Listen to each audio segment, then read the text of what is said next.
Ciao, Salman Rushdie ha perso completamente la vista da un occhio e ha perso completamente l'uso di una delle due mani. Questo perché nel 1989 il suo libro dal titolo I versetti satanici non piacque all'Ayatollah Khomeini dell'Iran, che decise di lanciare contro Rushdie una fatwa, ovvero una condanna a morte. Da quel momento lo scrittore iniziò a vivere sotto protezione, sotto scorta che decise negli ultimi tempi di alleggerire perché voleva vivere quanto più liberamente possibile. L'agente di Rushdie, che ha rilasciato l'intervista a El País, ed è la prima volta che abbiamo un aggiornamento sulla situazione dello scrittore, ha concluso la intervista dicendo: il pericolo principale era sempre stato l'attacco di un lupo solitario. Non ti puoi proteggere da una cosa che è totalmente illogica e inaspettata. Ok, sì, non c'è nessun dubbio che ammazzare uno scrittore perché non ti è piaciuto il suo libro non sia un comportamento logico. Tuttavia, quello che interessa a noi è andare a scovare una notizia e capire dal contesto se si tratta di Islam o se si tratta di una distorsione dell'Islam. Nel caso di Salman Rushdie si tratta di reato di blasfemia e il reato di blasfemia, secondo la legge islamica, deve essere punito con la morte. La stessa cosa successe ai fumettisti di Charlie Hebdo e non solo a loro, ci sono anche altri fumettisti e registi che sono stati uccisi. A mio avviso, se posso essere completamente sincera, io penso che il problema di Rushdie era che il titolo del romanzo menziona il momento più basso della carriera di Maometto, uno dei più bassi, ed è un episodio, quello dei versetti satanici del Corano, è un episodio tutt'oggi molto imbarazzante per i musulmani, per diversi motivi. A prescindere comunque dall'aspetto teologico, se così si può dire, io andrei a vedere più che altro l'aspetto politico. Questa notizia, quella dell'attacco a Rushdie, è interessante poiché innanzitutto conferma, come avrete capito tutti negli ultimi decenni delle vostre vite, che la Sharia si applica anche a chi musulmano non è. E avrete anche intuito che la Sharia non è compatibile con i valori occidentali. I valori occidentali in questo momento sono, a mio avviso, l'unica soluzione per contrastare la Sharia.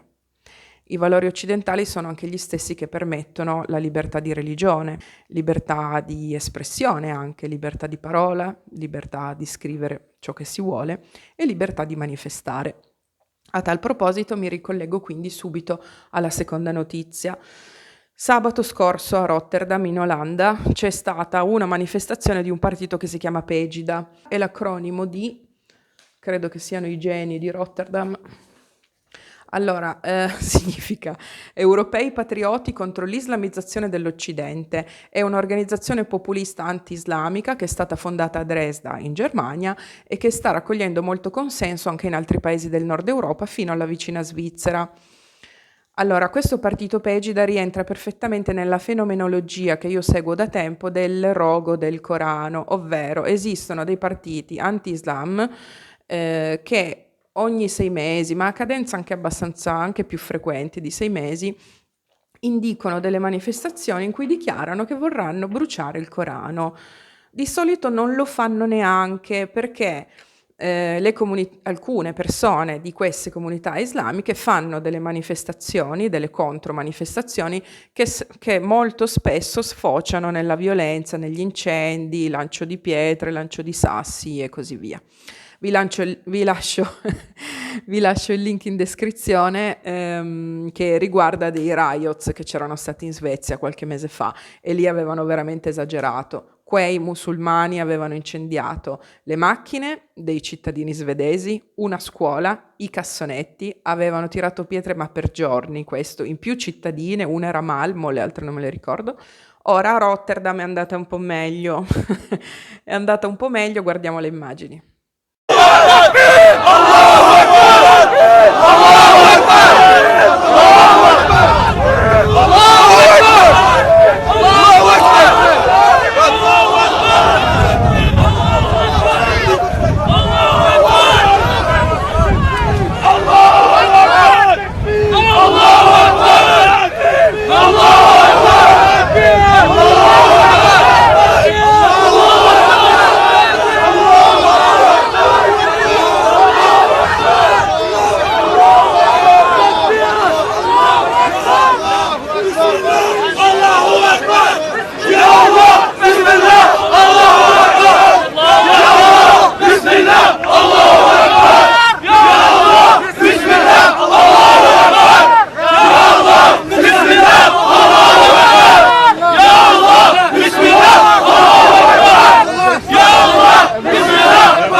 confermare che ci sia stata da parte di questi ragazzi, che tra l'altro si vede sono molto giovani, hanno il loro slogan, tuttavia non sono violenti, non hanno comportato incendi, cassonetti intatti, nessun lancio di pietre, cose simili.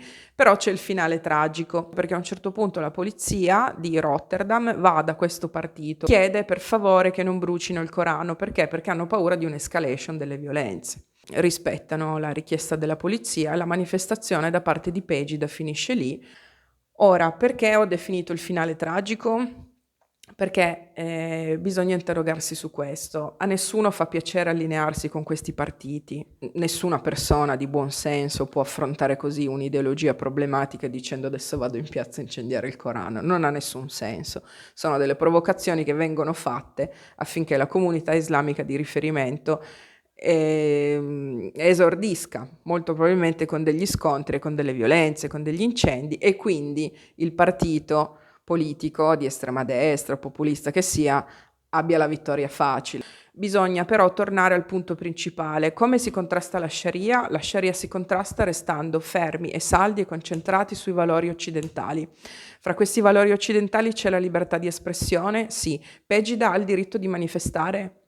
Sì.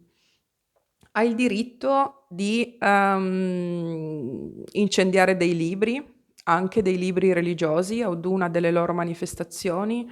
In realtà sì. Se Pegida adesso incendia il Vangelo, o il Cantico dei Cantici, o i Veda, c'è la possibilità che le comunità cristiane, buddiste ed ebraiche incendino la città, come era successo in Svezia qualche mese fa? No. Ha vinto la Sharia non perché sia stato protetto il diritto di una comunità qualsiasi religiosa, appunto il diritto di essere protetta e di non essere offesa. Era esclusivamente un diritto che in quel momento si è presa la comunità islamica. In realtà poi a livello umano lo capisco anche, nel senso che la polizia temeva un'escalation e quindi hanno detto ok, l'ordine sociale in questo momento è molto più importante. Però la Sharia fa punti facendo così. La conclusione che volevo fare ancora è questa. Io non mi allineo volentieri con questi partiti politici e non sono dell'idea che il Corano vada incendiato, ma non perché sia un libro che merita più rispetto della Bibbia o di Harry Potter. Penso che il Corano vada letto e vada compreso, che è un'opera già più complicata, nel senso che non è un bel libro da leggere.